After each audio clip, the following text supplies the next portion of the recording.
Good evening. Welcome to this edition of Northeast Diary as we explore the latest developments of the northeastern part of India. It's intriguing to know about it in each episode.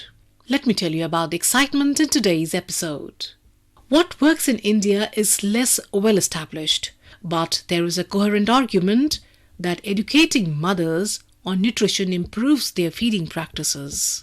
In Assam currently, there is universal access to ICDS services, which is providing 15% millet items to the mother and child across the state this year.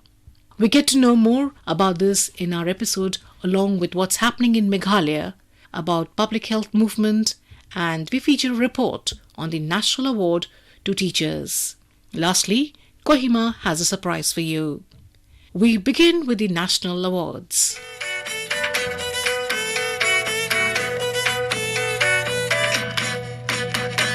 Every year, the government conferred national awards to teachers in recognition of the unique contribution of some of the finest teachers in the country. This year, 75 teachers, including 50 school teachers, 13 teachers from higher education, and 12 teachers from Ministry of Skill Development and Entrepreneurship have been conferred with national awards to teachers by President Draupadi Murmu. Among them is one teacher from Manipur who has been selected for his unique contribution to the development of a primary school. Let's hear more from our Imphal correspondent JJ Tokchum. The primary teacher from Manipur, Ningthokjam Binoy Singh, has been conferred National Awards to Teachers 2023 by the President of India this year. He is the headmaster at Chingmai Upper Primary School in Vishnupur district of Manipur. Sensing the higher dropout students in the area, he voluntarily contributed to the infrastructure and development of the school and also hired some private teachers for the students. This has resulted in the higher rate of school enrollment, and the school has been converted into upper primary stage from the primary. Speaking to Akashvani News Parikrama, the teacher said that he is extremely grateful to the government for recognizing the contribution he has been rendering for the development of school and students. He said, My name is Ningthokjam Binoy Singh from Kaibul Lamjau. Now I am serving as headmaster in charge of Chingmai Upper Primary School. When I joined the school, there were less students and teachers, and most of the locals sent their children to private schools. However, due to the weaker family conditions, the dropout rate was high.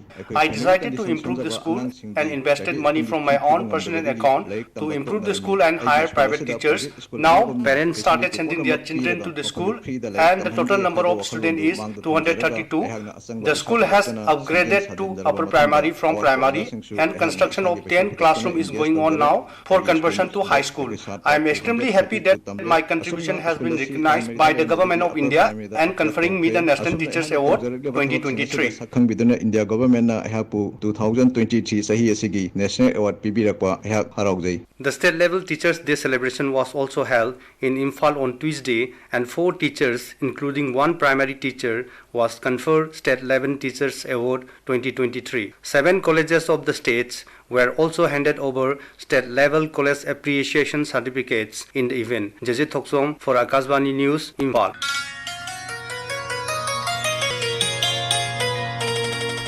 The government has introduced several initiatives under the Ayushman Bhava scheme to make healthcare more accessible. These include online registration of patients, telemedicine services, and free ambulance services in Meghalaya. The state government has launched a public health movement by forming village health councils, VHCs, in the villages across the state. Our correspondent, Lampreng Nonspung, reports from Akashvani Shillong. During COVID-19 pandemic, the state government has realized that it is not going to be sufficient to keep health within the health centers. With the objective to start a public health movement, the government has started to form these VHCs. At present, there are almost 6,758 VHCs and almost saturating to all the 7,000 villages in the state. Now, there are elected bodies of the VHCs in every village. The government is also contemplating to start urban health councils, UHCs. Meghalaya is also one of the states which is also investing a lot on health budgets. In the budgetary support, around 80% of the state budget goes on healthcare. The VHCs have to be mobilized to ensure that how actually it can bring in positive health-seeking behavior from the communities. With over 55% of the adults over 55 years of age are into smoking. So, this is an important challenge which is tasked upon the VHCs on how to reduce the tobacco consumption. The failure to reduce the cases of tobacco consumption can lead to cancer and many other diseases. Through this initiative, the government has acknowledged the importance of preventive health care and thereby using most of its resources at the disposal of the health department along with the village health councils towards the prevention aspect, which may actually help to increase the healthy lifespan of its citizens. The government is also stressing upon the need that the government functionaries, missionaries who are working in the health sector, traditional institutions, village health councils and the self-help groups to work together in a collaborative way. Meghalaya wants to become like Kerala in terms of health indicators, which is the only state in the country to have achieved the single-digit IMR and MMR. Chief Minister Conrad K. Sangma said that they have come up with the village health councils since the government realizes that without community participation, it will not succeed in its endeavour of providing good health services to its testimonies. We have come up with the village health councils because we realize that without community participation, we will not succeed in this endeavour of ours to ensure that we provide good health services. And we heard testimonies from different villages on how the village health council has really been very, very effective at the grassroots level because we are a society which is based on communities. It is one of the foundations on which our society has moved in the past, and we trust the community-based system and we work through community-based system, and hence we are only leveraging the advantage of this community-based system to ensure that health services also are provided at the grassroots level. And as was announced before I spoke also, that from this year onwards, we will be transferring 20,000 rupees every year to every village health council which is actively working. Now this is a very important thing because this money will be at your disposal. This money will go directly into your account to allow you to use this money to be able to support the activities that you do at the grassroots level. To make things easier for you, we have even prepared a manual, a small SOP. The citizen of the state will be hoping that this effort of the government to focus on community participation will help to improve the health delivery system. Perhaps this is the first of its kind in the country where elected local health bodies would be actively involved of ensuring better healthcare facilities to the people. This is Abhishek Mukhopadhyay with Lamphang Nongspang for Northeast Diary from Akashvani, Shillong. Sikkim State Disaster Management Authority or SSDMA organized a state-level program in Chintan Bhavan in Gangtok on 18 September 2023 to mark the 12th anniversary of the devastating 2011 earthquake, a report. The program was organized by Sikkim State Disaster Management Authority or SSDMA under the theme Strengthening Disaster Risk Governance to Manage Disaster Risk in the presence of Sikkim Land Revenue and Disaster Management Minister Kungang Yima Lepcha. The objective was to highlight measures to establish an early warning system and build resilient infrastructure to counter natural disasters in Sikkim. Mr. Lepcha appreciated students for their knowledge and awareness on disaster management. He assured installation of walling systems that shall provide a clear idea on prediction of rainfall. He also spoke about the recent G20 summit in Delhi, which deliberated on issues like global warming and sustainable development. Mr. Lepcha acknowledged that the state government's initiative to protect the environment. The technical session featured presentations by the Urban Development, Health, Education and Fire Departments, Geological Survey of India and district administrations. Vice Chairman SSDMA V.K. Sharma spoke about the roles and responsibilities of various departments in ensuring effective response to a disaster, while co-founder of SEEDS, Anshu Sharma, commemorated the event as a landmark day serving as a reminder for creating a safer and more resilient state to face the challenges of natural disasters. Deliberations on early warning, early action, last mile dissemination, use of technology, success and failure of risk management, and importance of weather stations in schools were part of the program. Minister K.N. Lepcha also handed over a weather station to Modern Senior Secondary School, Gangtok on the occasion. With Saikat Sarkar, this is Tashang Mubutiga for Akashvani News from Gangtok. The Ministry of Women and Child Development is celebrating the 6th Rashtriya Poshan Mah throughout September 2023 across the nation. The focal point of Poshan Mah 2023 is to cultivate widespread awareness concerning critical human life stages: pregnancy, infancy, childhood and adolescence. A report from Manas Guhate. All the ICDS centers in Assam have been given millet items by the Women and Child Development Department this year in accordance with the International Millet Year. In an interview with Akashvani, the Director of the Women and Child Development, Vivash Modi, said that following the emphasis been given by the centre, out of the total food grains, his department is providing 15% millet items to the mother and children across the state this year. He said that this step has also boosted up the various activities being carried out under the Rashtriya Poshan Month in Assam. Mr. Modi mentioned that various awareness and nutritional activities have been conducted at the ICDS centers, educational institutes during the Poshan Month. He said that an Amrit Batika that consists of various vegetable items is been developed at Anganwadi Center in the state so that a child can get nutritional foods.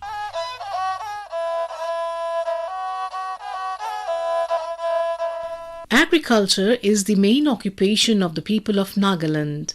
Till recently, for most farmers, horticulture has been mainly a backyard activity, as they are generally busy throughout the year in cultivation of food crops and have little time for development of horticultural crops on a commercial basis. The plantation and horticulture sector plays an important role in the development of the rural economy of the state. The diverse agro-climatic conditions, varied soil types and abundant rainfall prevailing in the state enables the cultivation of several plantations and horticultural crops covering fruits, vegetables, spices, flowers, mushrooms and medicinal and aromatic plants. The geographical conditions offer tremendous scope for horticulture development in the state. More from our correspondent Anusuo from Kohima. Minister for Women's Resource Development and Horticulture, Government of Nagaland, Mrs. Solutinho Kruse, officially launched the Horticulture Model Village HMV at Konoma Village under Kohima district on September 15. 16 villages, one in each district of Nagaland, has been identified as horticulture model villages with emphasis on increasing production of horticultural crops like kiwi, citrus, banana, pineapple, dragon fruit, nagar mircha, etc. Beginning with Konoma village, also known as Green Village in Nagaland, kiwi plantation will be taken up in the village covering 30 hectares.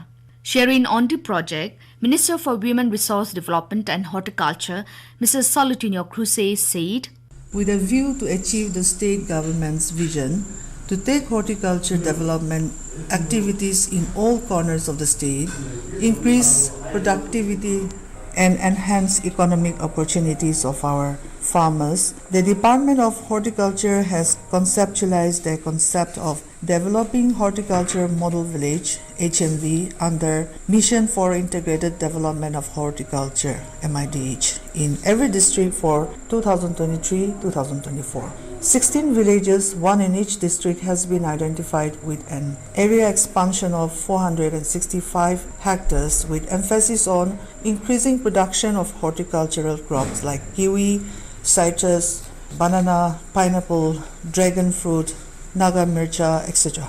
HMV has been taken up to strengthen villages for an overall perspective and boost horticulture developmental activities in a holistic manner. Our approach is to develop one village, one crop as a model for self-sufficiency and sustainability, which will support the livelihood of both the rural and urban population of the state. Under HMV, the village community will adopt innovative and modern technology to bring efficiency in horticulture production and enhancing economic opportunities. The core objective for developing the 16 villages as horticulture model villages is to set them as exemplary models for sustainable development achieved through strategic, systematic and participatory interventions under the Mission Integrated Development of Horticulture Program. For Northeast Diary, this is Asunyo from Akashvani News, Kohima.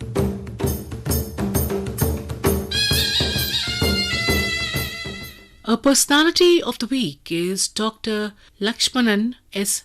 Secretary, Government of Assam, being interviewed by Manas Pratim Sarma. We are joined by Dr. Lakshmanan S. He is the Secretary in Government of Assam. Very good evening to all dear listeners. How far you are optimistic in implementing the ambitious PM Vishwakarma scheme specifically in Assam? First of all, we must appreciate and congratulate Honorable Prime Minister Sir for coming up with PM Vishwakarma scheme to address one of the most critical, perhaps unattended sector in the community, who belongs to the larger umbrella of artisans, handicraft makers, people who are engaged in traditional arts and also livelihood, including, let us say, Rajmistri or masons, then different kind of artisans who are engaged in goldsmithery or blacksmithery, all those kind of activities, cloth making, like that. In fact, a long list of such traditional arts are there, artisans are there. But perhaps this is the first time in India, a comprehensive plan for identifying them, testing their basic skills, providing them additional skill set, providing them useful and modern tool set which is in variation with the, or perhaps in better technology or use from the past. Then to provide them funding through finance, provide them interest subsidy and all those facilities so that they can engage themselves and also provide additional employment to the people around them. So under PM Vishwakarma scheme, various benefits including certificate, credit support, skill upgradation, toolkit incentive, incentives for digital transaction, market support and so on have been envisaged.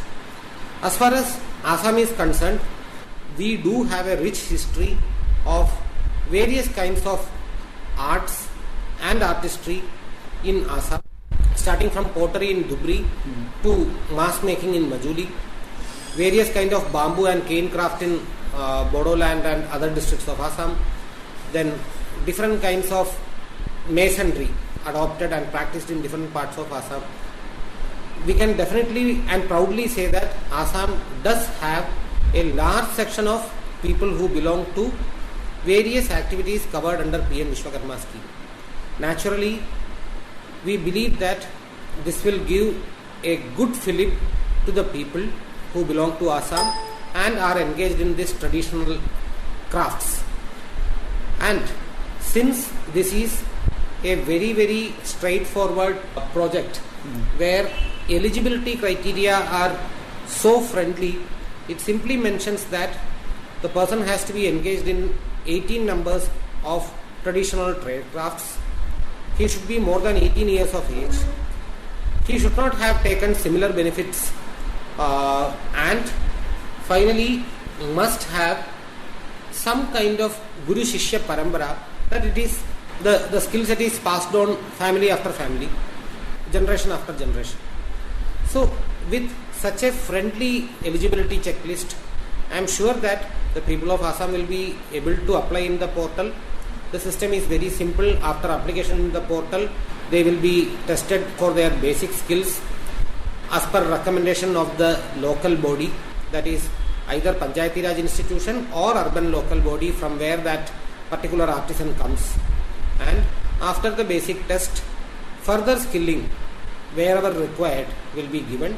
And during the skilling period also, there are two phases, the basic skilling and then advanced skilling. Basic skilling is for 5 days and then advanced skilling is for another 15 days. A total of 20 days training will be there, and during those 20 days also they will be getting stipend plus a toolkit which will enable them to utilize modern technology to increase their productivity and capabilities. And further to that, they will be given credit assistance up to 3 lakh rupees in 2 phases, and even for that credit there will be interest subsidy up to 8% depending upon at what rate they are getting their loans. Now, it should not be considered as a financial scheme alone. Rather, it's a scheme to recognize, identify and support the artisan. That is why under PM Vishwakarma the most important portion is given for registration, certification and creating ID card for the artisans and bringing them to the formal sector from the unorganized informal sector. So I am hopeful that Assam would be doing its best and will be becoming one of the leading states in India where PM Vishwakarma scheme is being implemented. Right. Have you set any target in terms of numbers of people getting benefit under it? Overall target set for PM Vishwakarma scheme in India for the next 5 years is approximately 30 lakhs. Now this 30 lakhs is definitely distributed among all the states. However, it does not limit that this state has only this many number of beneficiaries, nor it limit that only this many goldsmith, only this many masons can apply. So practically speaking, the idea is to have maximum number of Vishwakarmas to take part in registration, in getting basic skill testing done, in getting registration, certification and subsequently to get additional training, toolkits and also credit. So as of now, it is not limited in numbers. Rather, what I would request is that anybody who is belonging to these 18 trade crafts, in fact, I would like to mention all the 18 trade crafts. There are wood-based trade crafts like carpenters, boat makers, then iron or metal-based artisans like armorer, blacksmith, locksmith, etc. Then gold, silver, brass metal artists. Then clay-based artists like potters. Then stone-based ones like sculptors, leather-based cobblers. Then for construction like mason. Then others like basket or broom makers. Then doll and toy makers, barbers, garland makers, washermen, tailors and fishing net makers. Now in Assam we have a fair distribution of almost all these 18 trades. Perhaps some of them are not that common, but we do have good numbers of artisans in pottery, sculpture, then basket making, broom making. Then of course we have good many numbers of goldsmiths, then carpenters. Of course boat making is one traditional trade craft in different parts of Assam like Barpeta or Majuli, like that. So the idea is that the number is not limited as of now. We have to apply, tested, get selected and subsequently the scheme will kick off. So I am sure that there will be a very, very positive and good response from Assam as well. First of all, as I have already mentioned, when the basic skill testing is done, the idea is to see that the kind of knowledge they have on the particular trade they are having and also their adaptability to modern technologies. Suppose in carpentry even, there are handheld tools which are purely mechanical, no electrical components are there.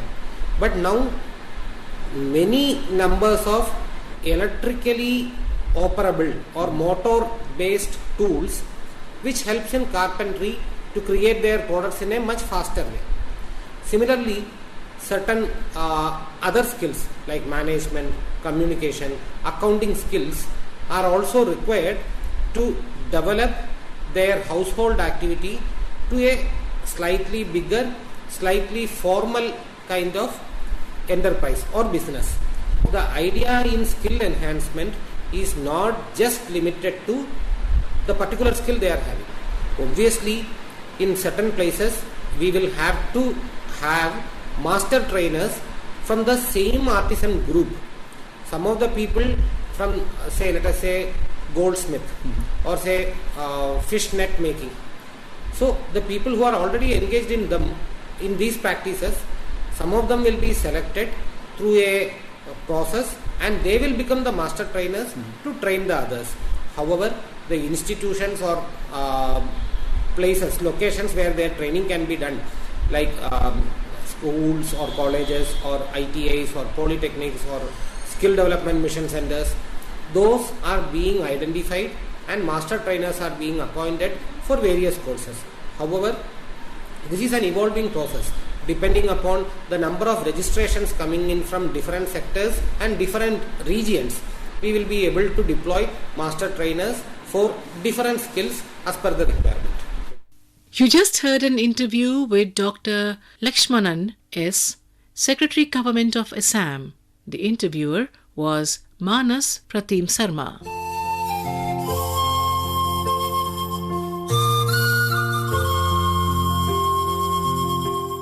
Music says it all. It has no barriers in describing the beauty of the land of the Northeast. This song sings along the beauty of the hills as it says, "Living in your arms we feel so proud, lead us higher from every race. Meghalaya, the sweetest homeland of the clouds." The song is sung by Damian, Desmond, Sunny, Tengnang, Tam, Patrick, Nongbri, Princeton, and on the guitars is Raffle and Lingdong. The song is composed by Joseph Tongni. Nadu uslen khat kendai hinyo po a kum ka jelang la ai bor ka jing sen sha na not ka char bacha thi ka khabang la sha te kam rup na gam bad go para a chik sha sep mi hapdeng pat ki khasi saki jan pya sha tai sha phang bi ni parodia im hang ni kum shi para na du ba ki wan shong ki long shua Meghalaya, sweetest homeland of the clouds. Living in your arms, we feel so proud. Achikasi Jantia, together you embrace. Lead us higher for every coming race. And with that, we come to the end of this edition of Northeast Diary. Do join us next week to hear more intriguing stories from this enchanting part of India. Until then, goodbye. Inam yong pa banana ulum shilo Kimadan plang wa jem hanong kendo I wa bang ha kiwa ku Ki krem pu bon ki chai ha pa wa ku Nong shong shnong ka Tosu mariaki Ganam kan me shadu basem kasmi Umat thang kin jam Lada kin jano Haki long din wan anyim shakin no Meghalaya, sweetest homeland of the clouds Living in your arms, we feel so proud. Achikasi Jantia, together you embrace. Lead us higher for every coming race. This program was scripted and presented by Lucy G. Chattopadhyay, produced by Vinita Thakur with assistance from Kumar Gaurav. It was brought to you by the News Services Division of Akashvani.